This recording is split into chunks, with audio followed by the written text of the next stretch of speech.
கார்கில் யுத்தம் நடந்து கொண்டிருந்த தருணம் இந்திய நாட்டு வீரர்கள் எல்லாம் படை திரண்டு வரிசையாக நின்று கொண்டிருக்கிறார்கள். படை தளபதி இந்திய நாட்டு வீரர்களை பார்த்து சொல்கிறார், இப்பொழுது நாம் செல்லக்கூடிய போர் மிகவும் ஆபத்தானது. இந்த போரில் உங்களுடைய உயிரை கூட இழக்க நேரிடலாம். நாட்டிற்காக உயிரை கொடுக்க தயாராக இருக்கக்கூடிய வீரர்கள் இந்த வரிசையில் இருந்து கலைந்து ஒரு அடி எடுத்து முன்னால் வாருங்கள் என்று படை தளபதி சொல்லிவிட்டு திரும்பி நிற்கிறார். ஒரு 5 நிமிடம் கிடைத்து படை தளபதி திரும்பி பார்த்தார். அந்த வரிசை கலையாது அப்படியே இருந்தது.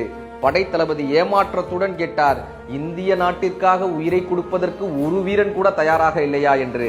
அந்த வீரர்களில் ஒருவர் சொன்னார், அப்படி இல்லை தளபதி, நீங்கள் நாட்டிற்காக உயிரை கொடுங்கள் என்று சொன்ன அடுத்த நொடியே நாங்கள் அத்தனை பேரும் ஒரு அடி எடுத்து முன்னால் வைத்தோம்.